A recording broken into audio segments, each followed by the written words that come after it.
Bueno, bienvenidos sean todos a otro episodio de Santos y Herejes. Y en esta oportunidad tenemos el privilegio de tener como invitado al profesor Raúl Saldívar de la Universidad en Aleph University. ¿Cómo se encuentra el día de hoy, profesor Raúl? Muy bien, estupendo, Rafa, muy bien. Dios le bendiga mucho y gracias otra vez por estar con nosotros. El año pasado se puso en el radar gracias a la editorial CLIE de un libro llamado Las fuentes que dieron origen al Nuevo Testamento. Y recientemente lo leí y lo único que puedo decir que este es un libro que debe ser discutido en la academia de habla hispana y que debería estar en la mano de todo aquel interesado, estudioso de las escrituras que habla español, como un recurso. ¿Qué le motivó, profesor, a escribir este libro? ¿Qué le llevó a esta investigación? Todos los seres humanos queremos saber de dónde venimos, quiénes son nuestros padres. Por eso aquellos que no saben quién fue su padre buscan hacerlo, especialmente los que fueron dados en adopción. Pues hombre, si estoy leyendo el Nuevo Testamento, quiero saber de dónde sacaron esa información, porque de la manga de la camisa no la sacaron. Entonces, hay toda una serie de textos, de pasajes en el Nuevo Testamento que, pues, me pregunté de dónde salió esto. Pues esta investigación trata de dar una respuesta a eso, los materiales, de dónde salieron los materiales que utilizó cualquiera de los escritores del Nuevo Testamento para escribir lo que escribieron. Ujú. Uno de los tantísimos ejemplos es el ejemplo de la armadura de Dios que aparece en el libro de Efesios. ¿De dónde sacó esa ilustración Pablo del yelmo de la salvación, la coraza de la justicia? Bueno, en el libro está la respuesta. Ujú. Claro. Yo diría, y usted me podrá corregir, que yo definiría este libro como, no sé si decir la introducción, pero sí un tipo de survey de lo que fue el judaísmo del Segundo Templo y cómo influenció a los escritores del Nuevo Testamento. ¿Usted estaría de acuerdo con esa definición? Yo creo que el libro está más que definido por el título, Ok. fuentes que dieron origen. Eso es lo que define el libro y mejor título no pudo haber tenido porque todo gira alrededor del título. No, perfecto. En, en el libro usted explora un poco de lo que fue el periodo intertestamentario, de qué pasó ahí, qué se escribió ahí, qué nos pudiera decir sobre ese periodo, qué tan importante es tenerlo presente a la hora de tener nuestra lectura del Nuevo Testamento. Supremamente importante porque es un periodo de una producción literaria espectacular, extraordinaria. Es el periodo donde se redacta la Biblia griega. Es el periodo donde se redacta, donde surgen géneros literarios nunca antes vistos, como el Ujú. género apocalíptico, el género sapiencial, que era desconocido para la escuela de Esdras. Entonces, la producción literaria es espectacular y dio origen a toda una serie de conceptos teológicos y ahí surgieron las fuentes que sirvieron de base también para la Biblia griega y luego para la redacción del Nuevo Testamento. De tal manera que esa fue una época prolífica eh, literaria, no solamente en Israel, sino en el lugar más importante, que es donde se produce la Biblia griega, que fue Alejandría. Que de eso habla el libro que le sigue a este, las fuentes griegas que nos dieron origen a la Biblia. ¿De acuerdo? Porque es una trilogía. Ujú. Eh, este libro del que estamos hablando es el primero de la trilogía. El de Fuentes Griegas es el segundo libro de la trilogía. Y el tercer libro, que saldrá el próximo año, son las fuentes que dieron origen al Apocalipsis de San Juan. Entonces, es una Claro. trilogía de fuentes. El objetivo es decirle a la iglesia de dónde salieron los materiales que sirvieron para construir, en este caso, el Nuevo Testamento, en el segundo libro, la Biblia, y en el tercero, el Apocalipsis de San Juan. Sí, sí. Hablando de lo que conocemos como el periodo intertestamentario, como usted decía, la gente no escribe porque sí, ex nihilo, ni de la manga de la camisa se sacan las ideas. Y esta literatura que informa a los escritores del Nuevo Testamento también se escribe en un contexto. ¿Qué eventos como claves pasaron en este periodo que influenciaron o llevaron a estos escritores a escribir? La helenización, que fue un acto violento, eh, eh, eso dio origen al género apocalíptico. Es decir, el género apocalíptico es una reacción de la invasión de los helenos y entonces digamos que ese es el evento más importante, es esa invasión que desencadena una serie de eventos como la revuelta de los macabeos, Ujú. el establecimiento del gobierno nacional de los judíos y el nacimiento obviamente del judaísmo como tal. Eh, Esos, digamos, son los acontecimientos políticos más importantes que ocurrieron en ese periodo. Perfecto. Entonces, en su investigación usted prueba en el libro que la literatura apocalíptica, ese género que conocemos del cual, de la forma como escribe Juan en el Apocalipsis, nace en este periodo de, vamos a decir, inestabilidad política, invasión y guerra, se pudiese decir. Sí, la, la persecución de los Seleucidas Ujú. en contra del pueblo de Israel fue brutal y entonces una reacción a eso fue el libro de Daniel, que es, digamos, el prototipo de la literatura apocalíptica y entonces a esta literatura los católicos le llaman apócrifa y los protestantes le llamamos pseudoepígrafe. Mm, Entonces, toda esta literatura, ya sea que se le llame apócrifa o pseudoepígrafe, está enmarcada dentro de un género, que es el género apocalíptico, que es básicamente de lo que versa mi tercer libro, que es Fuentes que dieron origen al Apocalipsis de San Juan.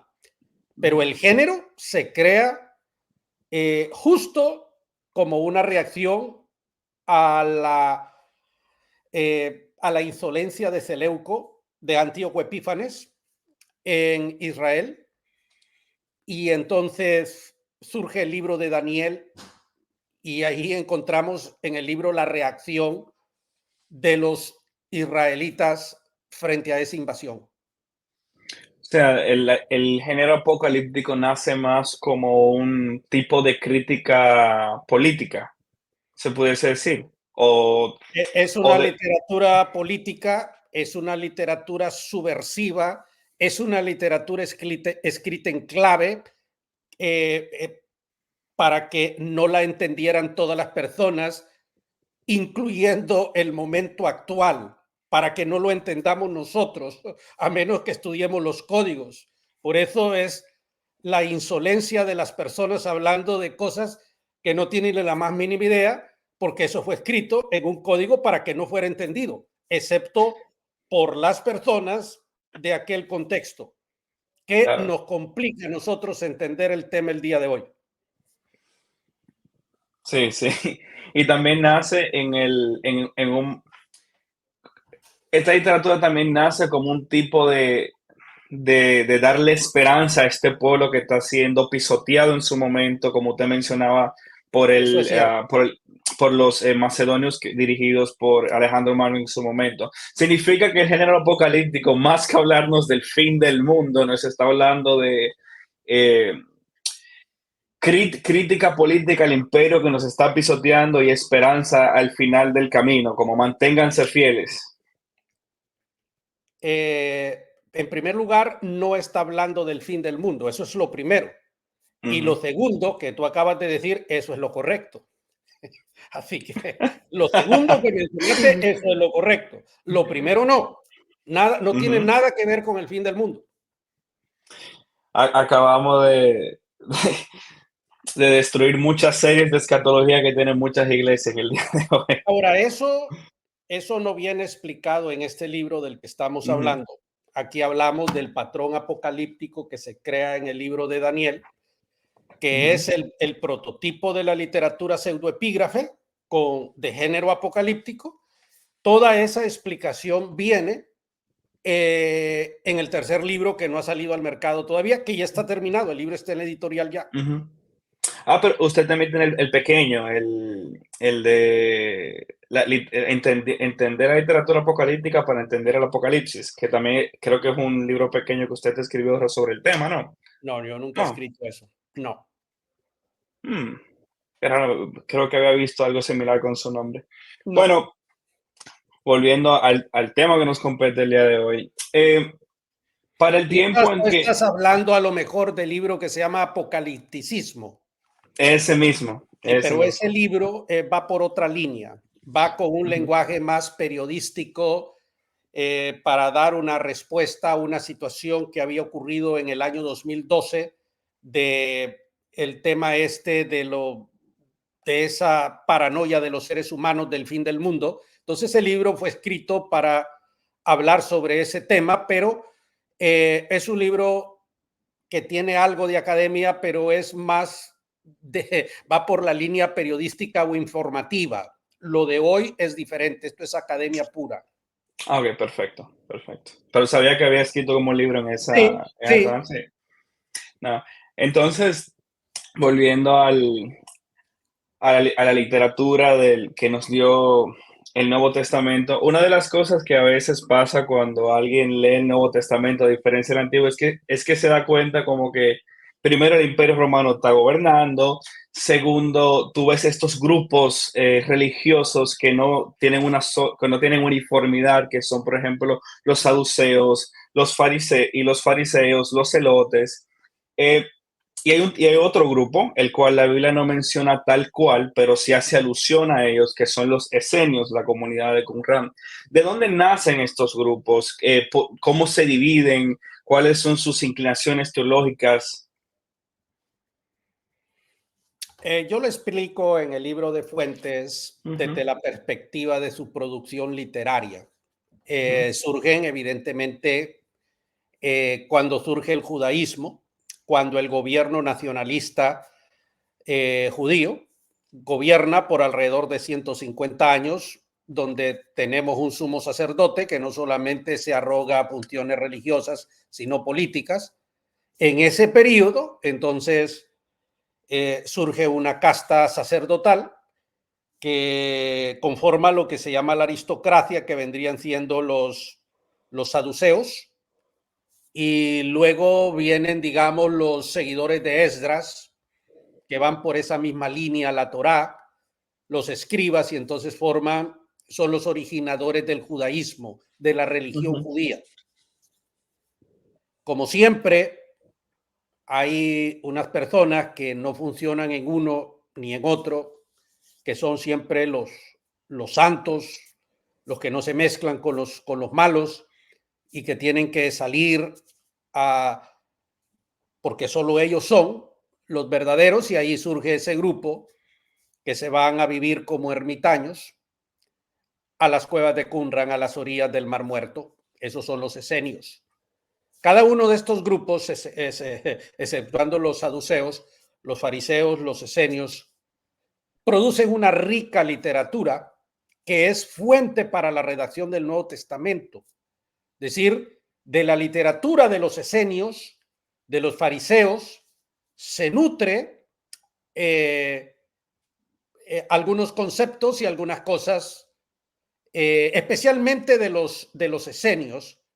El cristianismo se nutre de conceptos. Voy a poner un ejemplo nada más, solo uno. Uno, el bautismo. El bautismo no es una cosa que nosotros inventamos, ese es un rito esenio. Ujú, Juan Bautista, que se cree era un esenio, aprende el asunto ahí, porque en la iglesia no nos dicen eso a nosotros. Ellos inventaron el asunto, Juan Bautista lo practicó y ahora nosotros le damos las interpretaciones que nos da la gana al asunto.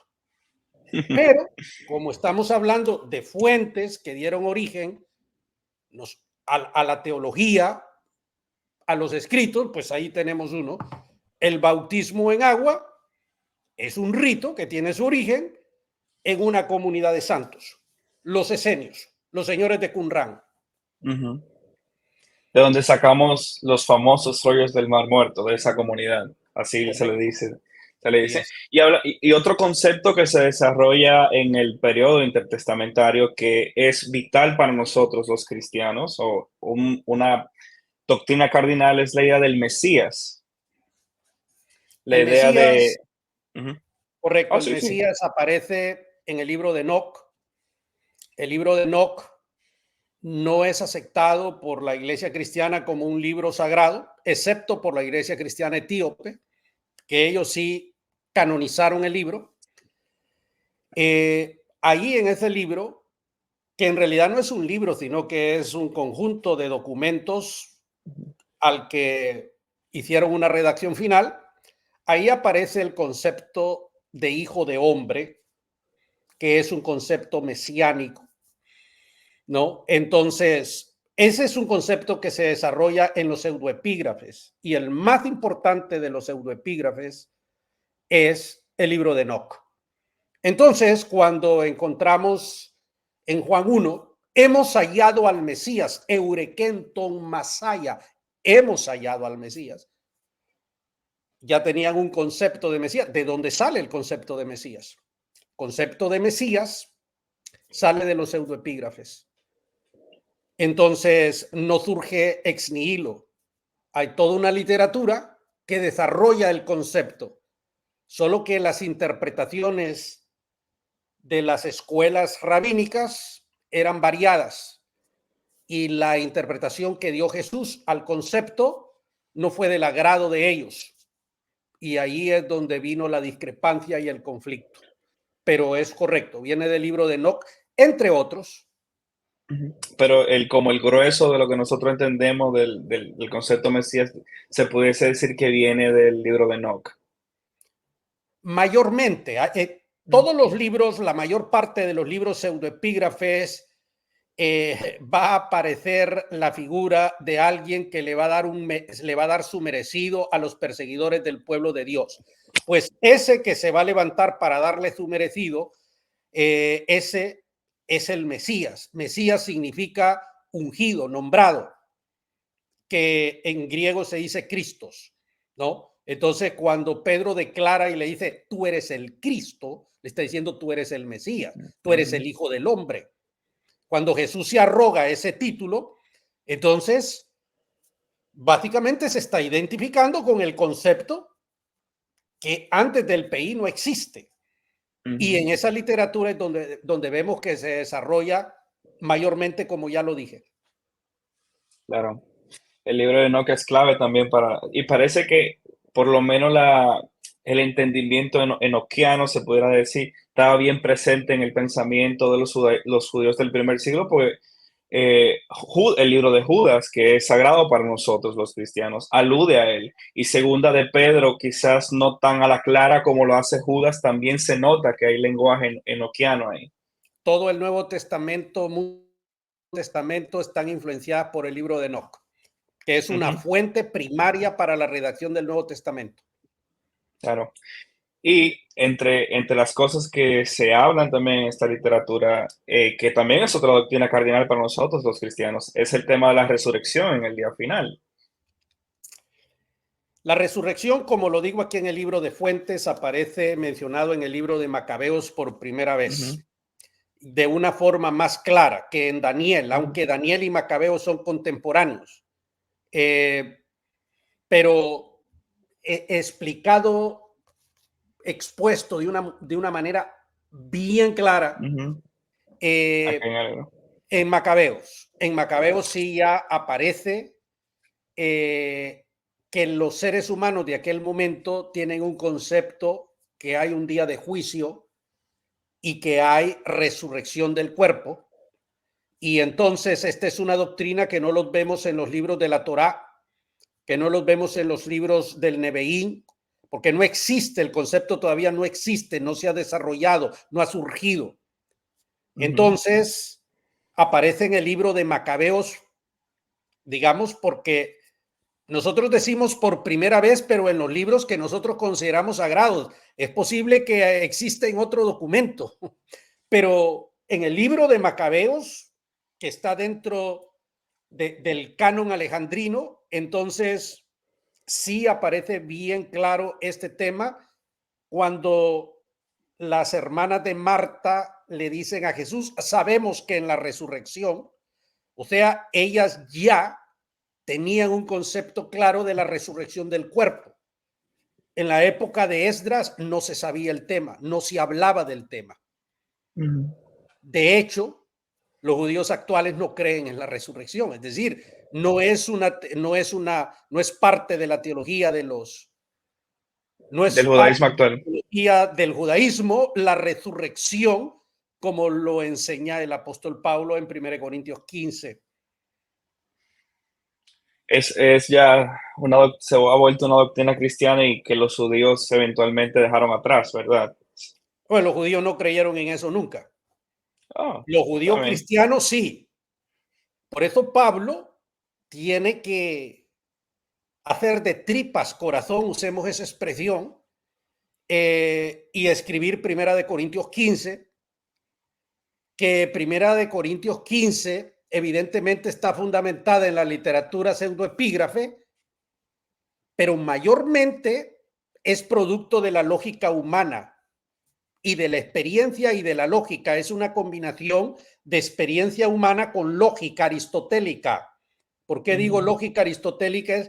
Aristóteles es el hombre que inventó la lógica, que es la ciencia que nos enseña a estructurar los pensamientos. Pues Pablo estructura los pensamientos de una forma espectacular, combina la experiencia. ¿Cuál experiencia? Que el hombre tuvo una experiencia personal con Cristo en su camino a Damasco. Esa es una experiencia. Yo lo vi, hablé con él. Esa es una experiencia. Y la lógica, pues entonces es la ciencia que le sirve a él para hacer toda una argumentación que él hace en Primera de Corintios 15. Y en esa argumentación que él hace, que es la única que está en todo el Nuevo Testamento, no hay otra argumentación. Es decir, si el hombre no hubiese escrito esto, nosotros no tendríamos ninguna cuestión, ningún fundamento sólido para hablar de la resurrección. Pero el hombre afortunadamente escribió eso. ¿Por qué? Porque en Corinto hubo una situación sobre el tema y una de las preguntas que la embajada de Corinto le llevó a él en su residencia de Éfeso fue ¿qué pasa con la resurrección? Entonces el hombre escribe lo que nosotros conocemos como es capítulo 15 y entonces tenemos ahí la teología de la resurrección explicada, pero eso es una combinación de literatura pseudoepígrafe, experiencia personal y lógica aristotélica. Ese, y el resultado es Primera de Corintios capítulo 15. Esas son las fuentes de ese capítulo. Y de ahí fundamentamos la teología de la resurrección, cardinal para nuestra fe. Una doctrina vital de la fe cristiana. En el libro, profesor, usted habla de la composición de los evangelios. Hay gran discusión sobre cuál sería el género literario. Hay personas que hablan, por ejemplo, de que como Mike Licona, que argumenta que son biografías del mundo, biografías grecorromanas, pero en la academia se discute mucho que una de las fuentes principales de los evangelios es el documento que nosotros conocemos como Q, que es alemán para Quella, que significa fuente. Que en el libro usted desarrolla un poco sobre esto. Me gustaría que para nuestra audiencia le explicara qué en la academia se entiende como la fuente Q, cuál es su importancia para la composición tanto de Mateo como Lucas. Bueno, en primer lugar, los evangelios son un género literario que surge después de la resurrección del Señor. Y un evangelio es una composición de perícopas de la vida y obra del Señor durante su existencia y ministerio. Eso es todo. Es una recopilación de perícopas que fueron agrupadas por personas que no sabemos quién fue, pero que las agruparon de una manera, otros de otra, cambiaron algunas cosas. Por ejemplo, uno habla de un endemoniado gadareno, el otro habla de dos, pero al final eso no es importante. Cada quien lo agrupó y lo hizo conforme correspondía al propósito redaccional de quien hizo la redacción final del trabajo. ¿Quién fue? La academia dice que el primer conjunto de perícopas es el que lleva el nombre de Marcos. Ese fue el primer conjunto de perícopas. Primer evangelio. Correcto, que es una recopilación de perícopas donde nos muestra una faceta de Cristo que fue fuente, está explicado aquí en el libro, que fue fuente de Mateo y de Lucas. Pero evidentemente hay una información que no aparece en Marcos, pero que sí aparece en Mateo y sí aparece en Lucas. Y entonces, ¿de dónde estos señores que redactaron Lucas y Mateo sacaron esta información? Y esa es la respuesta a tu pregunta. El documento Q. Es decir, el documento Q es cualquier escrito que circuló en el primer siglo que fue utilizado por estos señores. El mismo Lucas dice que ha hecho un trabajo de investigación para redactar su evangelio. Pues él usó ese documento que usó Mateo, pero que no usó Marcos, el documento Q. Pero también, tanto el evangelio de Mateo como de Lucas usaron fuentes propias que no usó ni que no usó Mateo y viceversa. Porque hay episodios, por ejemplo, el rico y Lázaro, que no aparece en Mateo ni en Marcos. Es decir, que había otras fuentes que utilizó Lucas como Mateo, que el otro no las conocía o no las quiso utilizar, no lo sabemos. Entonces, estas fuentes, lo que llama la tradición escrita, surge porque de la noche a la mañana desaparece el Señor de la escena físicamente y queda un puñado de seres humanos que no saben qué hacer. Y entonces se reúnen, pero hay que comenzar a desarrollar una liturgia. ¿Y qué va a pasar? ¿Qué se va a hablar? ¿Qué se va a decir? ¿Y qué vamos a hacer? Entonces ahí es donde surge la necesidad de escribir, porque si no se escribe se pierde la memoria y no sabríamos lo que pasó. Comienzan entonces a proliferar cualquier cantidad de documentos que son las fuentes al final, al fin y al cabo, de la escritura de no de los evangelios que tenemos nosotros en el Nuevo Testamento, porque no fueron escritos 4, sino cualquier cantidad de evangelios. Lo que pasa es que la iglesia canonizó 4 nada más, pero son muchos más. Claro. ¿Verdad? Entonces, esa es la respuesta al documento Q. Es aquello que usó Mateo y Lucas, que no usó Marcos. Es decir, el documento que usaron ellos dos, que no usó Marcos. Ese sería, digamos, en una forma bien sencilla el tema, pero el asunto está explicado en el libro de una manera bien detallada. Y también al día de hoy nosotros el documento se perdió en la historia para nosotros. Sabemos que hay otra todo forma. está perdido en la historia. No tenemos ningún documento de nada. No tenemos. Y recordemos que estos documentos fueron escritos en arameo, no en griego. Es decir, Claro. que todo lo que nosotros tenemos en el texto recepto son traducciones del arameo, porque los judíos no iban a escribir arameo porque no escribían griego, porque no escribían griego. Escribían griego los judíos de Alejandría, pero las primeras perícopas de Jesús fueron escritas en arameo. Entonces todas las cuestiones de las parábolas, la mujer samaritana y todo ese tipo de cosas fueron escritas en arameo, y entonces ahí hay una situación de traducción y transvase de una lengua a otra, y ahí viene el elemento cultural. Eso no existe. Lo que tenemos son los manuscritos antiguos que tenemos.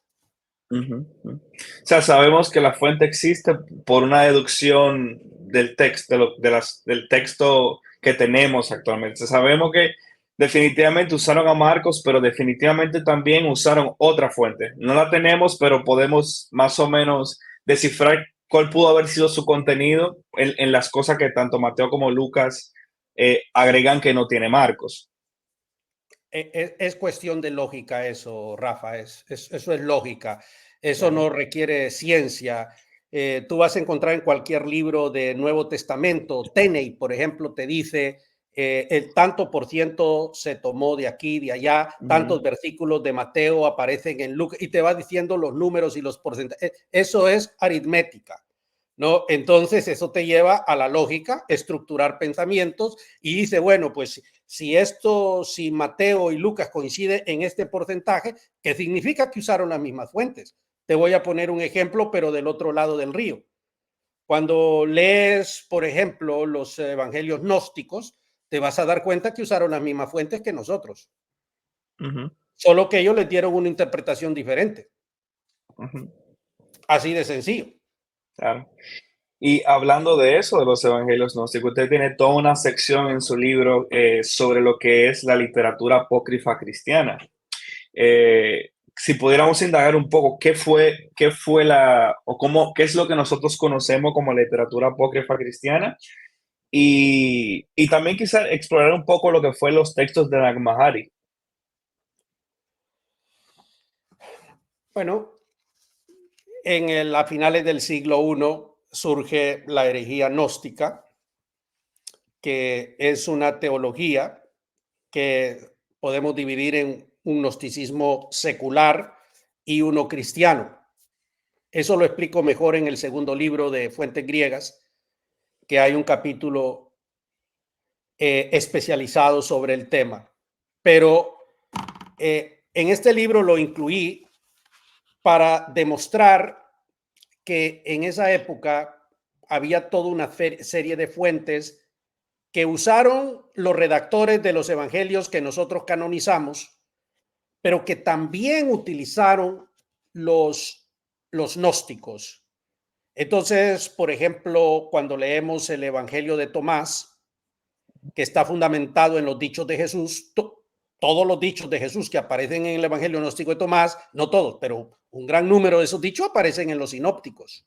Entonces, ¿qué nos quiere decir eso? Nos quiere decir que los señores alejandrinos, que es ahí donde surge la herejía gnóstica, cuando redactan estos evangelios, como el de Tomás, como el de Judas, entre otros, entonces están usando las mismas fuentes.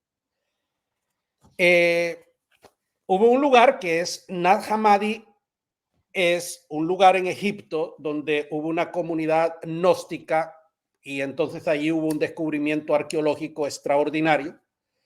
National Geographic compró los derechos del Evangelio de Judas, hizo una publicación espectacular hace 20 o 25 años del Evangelio de Judas, por ejemplo, que está escrito, es un códice que encontraron allí, era una biblioteca en ese lugar.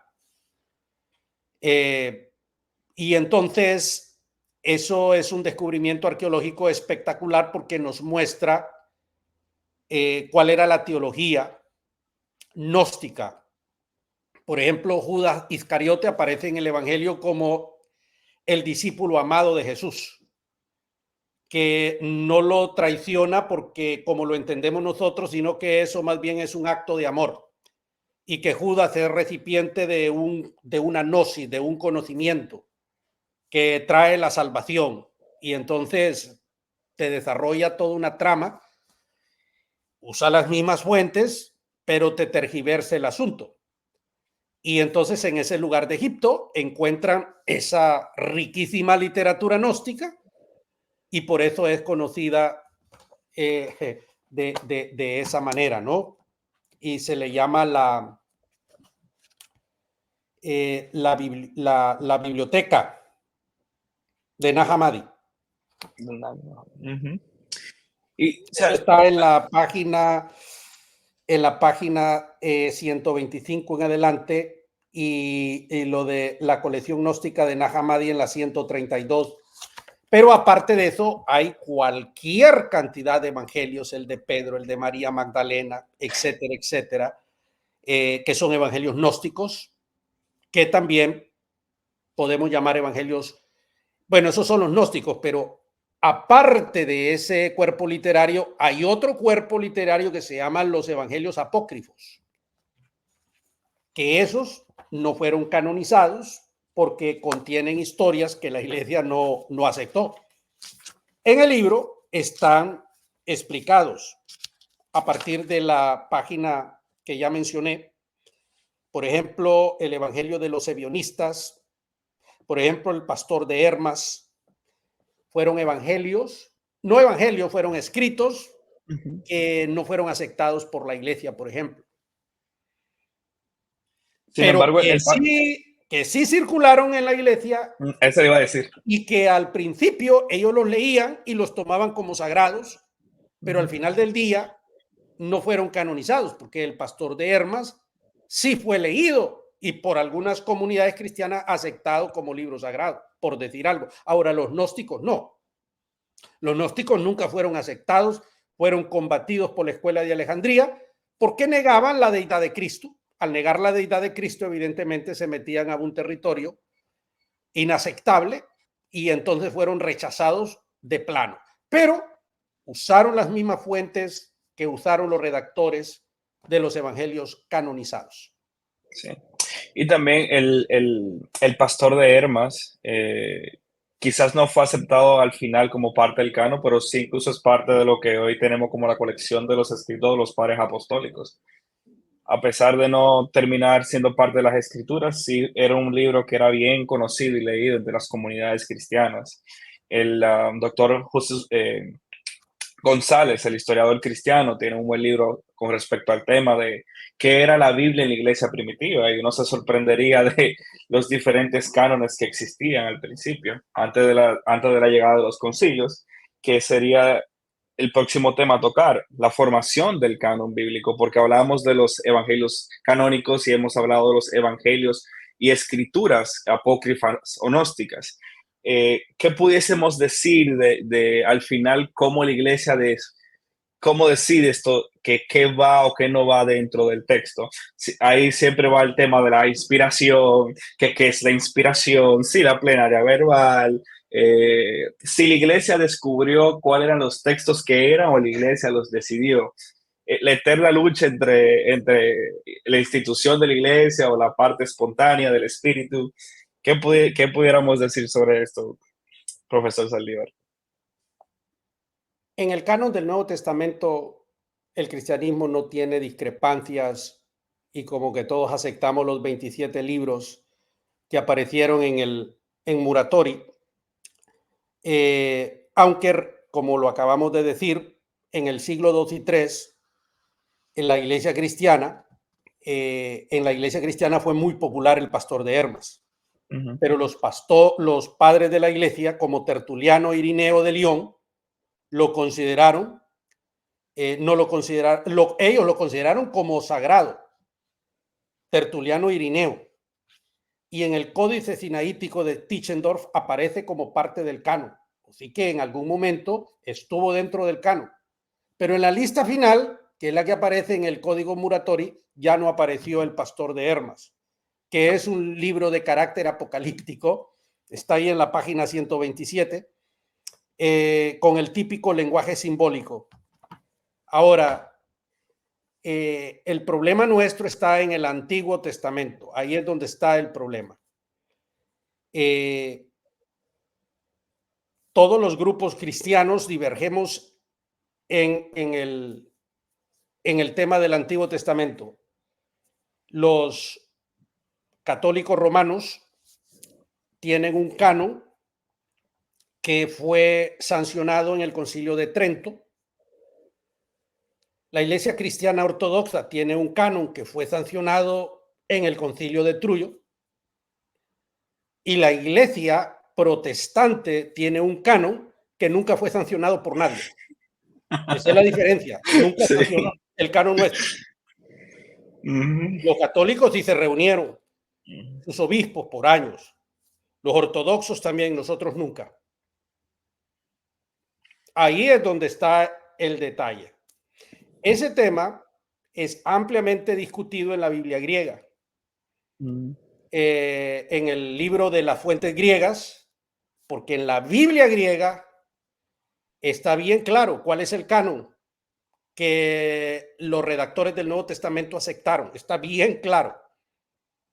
La Biblia griega, para el lenguaje más llano es la que nosotros conocemos como la Septuaginta.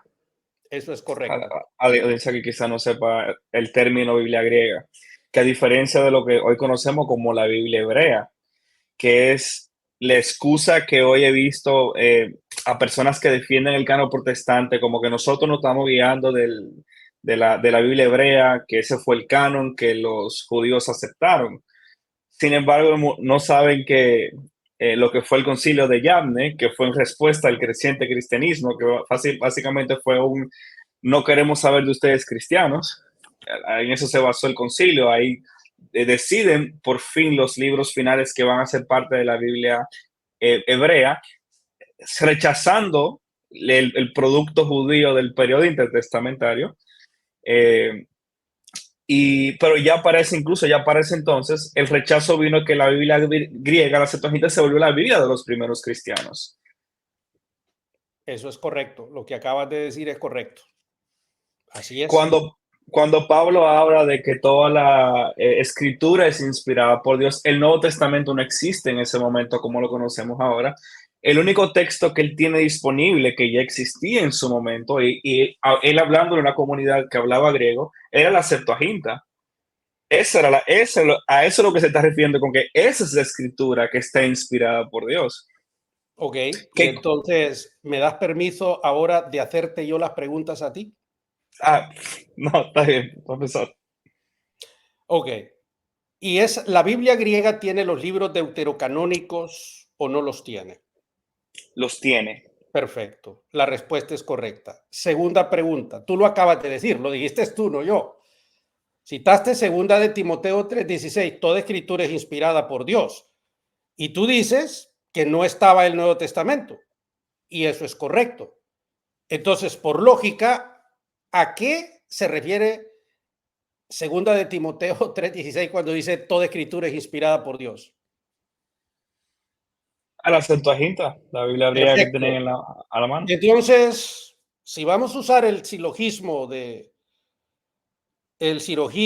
Sócrates, todos los hombres son mortales. Primera premisa. Segunda premisa, Sócrates es hombre. Conclusión del silogismo.